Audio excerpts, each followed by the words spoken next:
The Smoking Mirror, Chapter 13. Carol screamed in a ragged bat voice as the winged serpent lunged through the air, seizing her brother in coils of shimmering red and gold. Pulling her own wings tight against her body, she dropped like a stone after them. The wind whistled past her sensitive ears in a warbling wail, but before she could reach Johnny, another huge iridescent snake emerged from the sulphuric mists and plucked her from the air with the tip of its twisting tail. Terrified, she squirmed around inside the serpent's unalterable grip, almost shifting before she remembered the bat was her only flight-capable option if she got free. She soon realized she couldn't reach her animal talismans anyway, so she worked to calm herself down. It was difficult.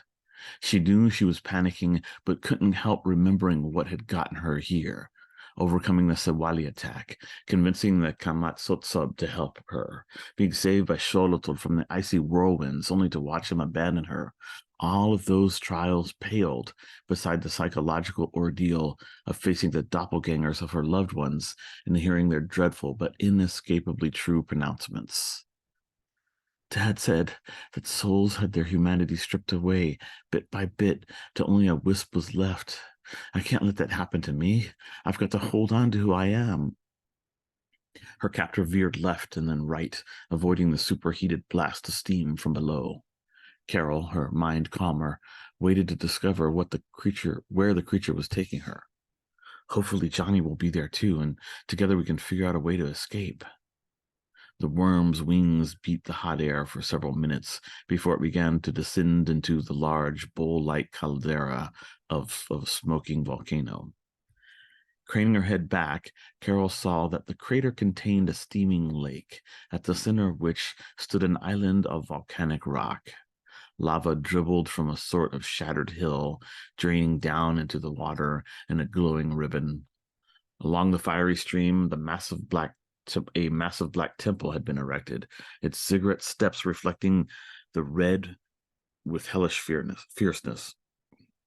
It was atop this temple that the flying serpent released Carol and landed, coiling its body beneath itself and digging winged claws into the black stone to support its upper half. It had no legs. Tightening her own talons around her clothes, Carol spread her wings, ready to attempt her escape. That would be quite useless. The voice was smooth and aristocratic, employing the cultured tones of a Spanish prince or Aztec emperor. Carol lowered her wings a bit as a man ascended the steps to stand a few yards from her. He was tall and thin and extravagantly dressed. On his head sat a golden circlet, part of a headdress from which a ridge of white feathers emerged, followed by blue-green plumes that swept down the black downy cape draped over his broad shoulders. His skin was a faint blue of the dead, except for strange golden tracings, ancient glyphs tattooed on cheeks, chest, and forearms. Around his eyes was a black mask that glittered with pinpricks of blue fire, like the glowing azure of his irises. A loincloth of the same material hung to his knees. In his right hand, he clutched a sinister-looking dart, and in his left, a broad shield, at the center of which had been mounted an obsidian mirror. Carol saw her bat form reflected in its depths and quailed. He smiled. To be sure, I invite you to make the attempt. My fire serpent, Shukoatl, would easily recapture you. However, even if he did not, I could bring you back down with little effort. In fact, he pronounced with a slight tipping of a shield, you are now quite unable to escape. Irritated by his mocking tone, Carol flapped leathery wings, only to discover that he had been telling the truth. Some sorcery kept her talons firmly attached to the top of the pyramid. We need to converse, you and I, Carolina. Return to your normal form, now. Carol stared at him with red eyes, and then gestured with her wing. Ah, you wish for me to turn around? Childish thing, do you truly believe me interested in your unripe flesh? Very well, dress quickly. He gave her his back, and it was her tonal that rather randomly sensed his cape was covered in eaglet down. Shifting into her human form, she pulled on undergarments, pants, and shirt. Shukoatl hissed softly, smoke curling from its nostrils. Carol jerked her chin up at it in a defiant gesture, and it flicked its forked tongue at her hungrily. As she bent to slip on her socks, she noticed a single shimmering scale that had flaked free of the winged serpent, lying a few feet away. The seed of a plan began to germinate.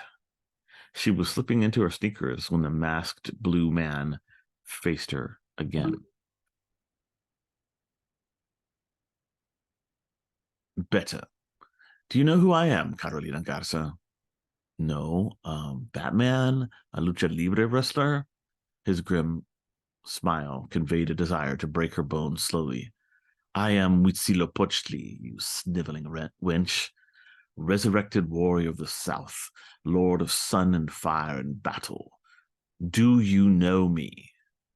Carol recognized the name immediately. Her father had told her many stories of the arrival of the Aztecs in the Valley of Mexico. She'd been fascinated by the nomadic Mexica tribe and how they had been forced to leave kingdom after kingdom until settling at Lake Texcoco, and how they had worked as mercenaries for decades until forming the Triple Alliance that in a century had conquered the entire Valley of Mexico. Dr. Garza had written several monographs about the first Moctezuma. That pre-Columbian king had sought to erase the history of the nations he conquered and replace it with a glorified tale of Aztec dominance. His brother, the high priest, had developed a religious doctrine that required greater and greater human sacrifice to stave off disaster. They had elevated their bloodthirsty god of war to the head of their pantheon. Sure, I know who you are. The god of the Aztecs, the one they worshipped above all others, the one who led them out of Aztlan down into Mexico. Huitzilopochtli's smile broadened. Very good. I see your father taught you well, Carolina. She stopped in the middle of tying her left sneaker. How do you know about my dad? I am a god, little one. Of course I know. Carol scoffed. You're a cruel god. By the time they got to the Valley of Mexico, the Aztecs had really changed, huh? Human sacrifice, that was your idea, wasn't it? Conquering weaker nations, slaughtering men, women, and children to make sure the sun would rise, all that tragedy. The god made a dismissive gesture. Oh, enough. You and your Western notions of right and wrong. My people were not some pasty European race. They were warriors. The conquest of Mexico was their birthright. Whatever. Carol shook her head and stood, her shoelaces tied. What's right is right and what's wrong is wrong, no matter what. Cruelty and murder are evil anywhere. Some god you turned out to be. My dad says you were probably just a human leader who got elevated to divine status after his death. Huitzilopochtli crossed the space between them in 3 broad strides. Do I look like a mere man to you, child? For 1,000 years I walked among the people that would become the Mexica, sustained by Sewali, preparing the way for their dark destiny. No human elevated me to divinity, you stinking wolf. I won apotheosis by my own hands. I was translated to a perfect state through the power I alone learned to wield. Carol suddenly understood. Human sacrifice. That's how you got access to the shadow magic. And that's why you needed the empire, the flower wars, the temple steps all covered in blood, and your name at the top of the list of gods. Tell me the truth. You didn't come up with the idea by yourself, did you? Somebody else showed you how to use Sewali and how to prep the Mexica, right? Maybe Tezcatlipoca? The god's blue eyes flamed with rage, like twin shards of brimstone in the nethermost regions of hell. Carol knew she was in great danger, but she couldn't stop. Her only chance for escape required she push this petty deity to his limits. I wonder what sort of a people my ancestors would have been if they'd worshipped, say, Quetzalcoatl as their main god. Do not pronounce his name here, foolish girl. Huitzilopochtli's voice was cold and brutal. His protection is meaningless in Mictlan. Besides, the feathery worm knows the truth. Human life was stolen. He stole it. A price must be paid for it to continue, and his own temples flowed with the blood of sacrifice as well, lest you forget. I'm pretty sure that wasn't his idea. Huitzilopochtli lifted his dart and pointed it at her menacingly. You are too trusting of the worm and his mutt, but they cannot protect you. They cannot save your mother either. You have mentioned Tezcatlipoca. In truth, he is a mighty force, one to which I bend my knee gladly. Under his aegis, I shall once again rule over humanity, and the blood of thousands will imbue my spirit with unimaginable might. His voice made her tremble, but she smirked as bravely as she could. We won't let you. Me and Johnny, Xolotl, Quetzalcoatl, Tonantzin, the mother of all. He simply stared at her, apoplectic. Almost there. Here, oh, here I stand, the god of your ancestors, and you spit defiance at me. You are like Malintzin, turning your back on a people. Carol knew that he meant Malinali de Nepal, the indigenous princess whose knowledge had helped Hernan Cortez defeat the Aztecs, the empire the young woman had blamed for the tragedies in her life. They weren't her people. Her people had to pay tribute to the Mexica. She probably believed she was helping to free them. Her only mistake was thinking the Spaniards would be much better. Their view of the universe was also pretty messed up. I'll bet Tezcatlipoca had something to do with that, too. Didn't it ever occur to you that maybe he was pitting both sides against each other? He loves chaos and destruction, no? Wants to see the world end? Where do you fit in as a god of humanity if they're all dead? Now, he'll hit me, throw me toward his monster snake, and I'll get my chance. It'll hurt, but I'll heal quick. Instead, Huitzilopochtli lowered his dart and nodded, his expression softening slightly.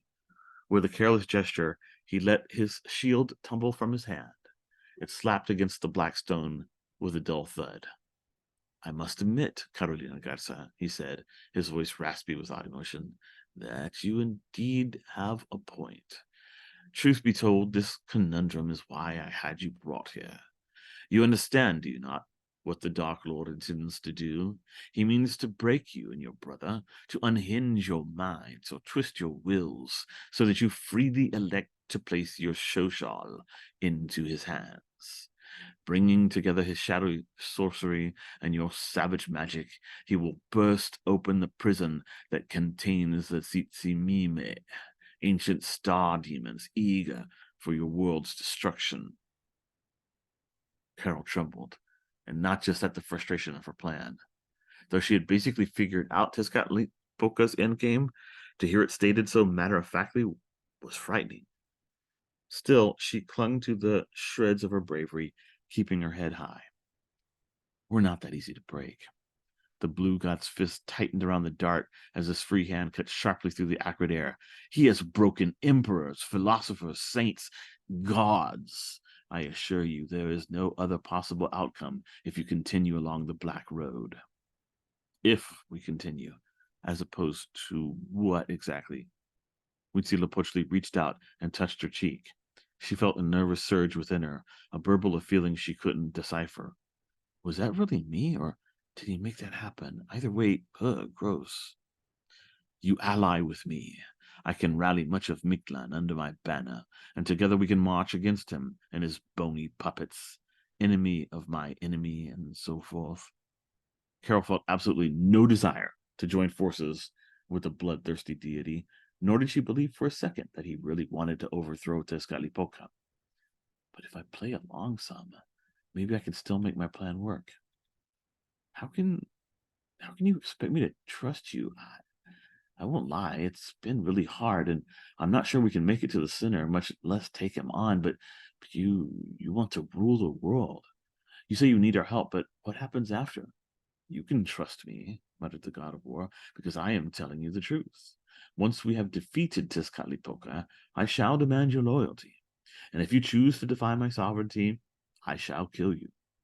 Until then, however, we can work as equals. Yeah, right. Prove it then. Take your spell away so I can move around. Huitzilopochtli shrugged and made a slight gesture with his right hand. You've been released, but I caution you. Should you attempt to wield your savage magic against me, my fire serpents will rend you to bloody bits. You're a real charmer. Do all your potential allies get this treatment? Oh, yeah, I forgot. The Empire. She stretched an inch slightly towards Shivakoat. Okay, If we're really going to hash this out, I need Johnny here. I can't make a decision without him agreeing to it. Nodding, the god lifted his head toward the gray sky. After a second or two, his eyes narrowed. How odd. What? Carol took another step to the left. I have called out to Tlecoatl, the serpent that has your sibling in its care, but it does not respond. He grew grim and bristled with cold ire. For your sake, I hope. The Mexica god of war was unable to finish his sentence. Several things happened in very quick succession. A blue-green cloud hurtled down at Huitzilopochtli from above, surrounding him in a whirring blur that pulled at his cape and headdress, throwing him off balance. Xihuacoatl gave a roar of rage and leapt into the air. Carol threw herself to the ground, reaching her hand out and grasping the scale, setting her tonal free. Slipping from her clothes as her limbs retracted and reformed, she began to quickly grow in size. Deep in her belly, fire rumbled hungrily, and her massive wings arched as they drew the acrid air downward, lifting her bulk above the black temple. Immediately she saw that the blue-green blur consisted of nearly 100 hummingbirds, their needle-like beaks pricking repeatedly at the masked god. Carol, it's me! Which one? All of them! Hurry while I've got him freaked out! Xihuacoatl dove toward the cloud of birds, fire trembling in its jaws. Carol lashed out with the lower half of her body, striking the other serpent and sending it spinning toward Huitzilopochtli, spraying flame and smoke in haphazard spirals. The hummingbirds ripped the black cape away right before Xihuacoatl struck his master full on, catapulting the god off the temple. Enraged, the serpent recovered and swooped toward the figure now hurtling toward the river of lava. Huitzilopochtli stretched out his arms and halted mid-fall. Xihuacoatl ducked below him, and the god of war straddled the flying serpent like a steed. Together, they focused on the charm of hummingbirds, their fire and dark energy building with a groaning thrum that Carol could feel in her very bones. The feathered bits of Johnny flew together at the top of the temple, coalescing into the 12-year-old boy who wore the stolen cape draped around his unclothed body. Stooping quickly, he grabbed Huitzilopochtli's shield and, remaining in a crouch, lifted it before him just as a blast of flame and blue energy hit. Johnny! Her fear for her brother's life and her rage surged within her. Her tonal, eager to release the fire that burned in her gut, hungrily soaked up the savage magic that her emotions tapped. As a white-hot stream blazed from her impervious jaws, she saw that the obsidian mirror at the center of the shield was reflecting most of the attack, hurling it back at Huitzilopochtli. Her fire and the ricochet merged and slammed into the god of war and his serpent, shoving them violently into the stream of lava below. Carol, Johnny screamed, standing. Let's get the hell out of here, quick! He gripped the black cape tightly about him and transformed, becoming an enormous harpy eagle. The cape melted into his morphed flesh. With razor-sharp talons, he scooped up the shield and took to the gray, ash-filled sky. Ooh, that was much better than the lechuza, huh? I think I figured out the clothes trick. Good thing, too, that other snake burned mine up. Carol dipped her tail down, curled the tip around her own clothes, shoes, and water jug, and followed him out of the caldera. How did you get free?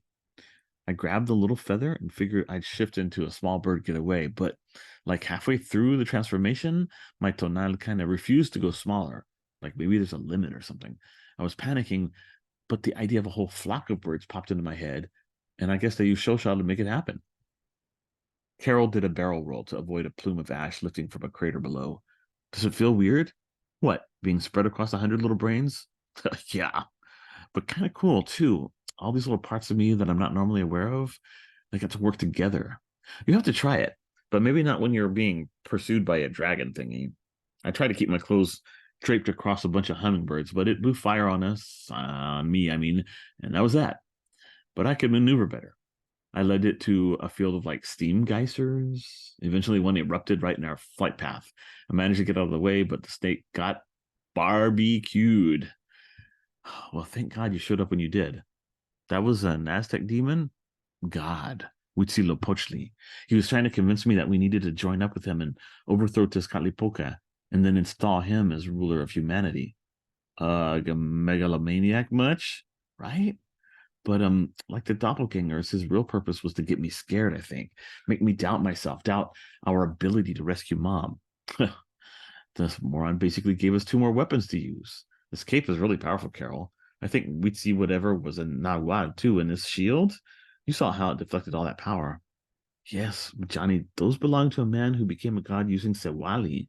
I don't think you can trust the shield or the cape. Promise me that the minute you sense something wrong, you'll get rid of him.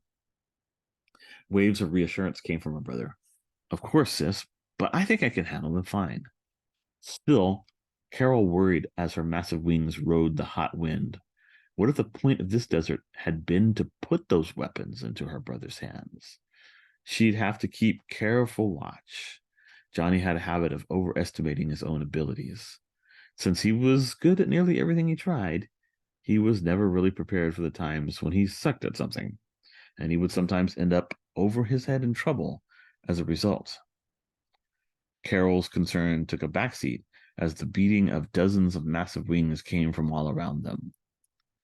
A group of fire-breathing serpents was converging on them, presumably furious at what the twins had done to their master. Johnny turned and flew backwards, raising the shield with his talons to deflect their flaming attacks. Carol ducked and weaved as she flew, narrowly avoiding streams of fire. When a worm would get too close, she blasted from the sky with her Shoshal-enhanced blaze. In this way, the twins were chased through yellow sulfuric clouds and mists of cooling steam. Below them, the lava fields and geysers gradually gave way to a vast ashen plain. The worms gave a final shriek of rage and turned aside. 5 deserts down, 4 more to go.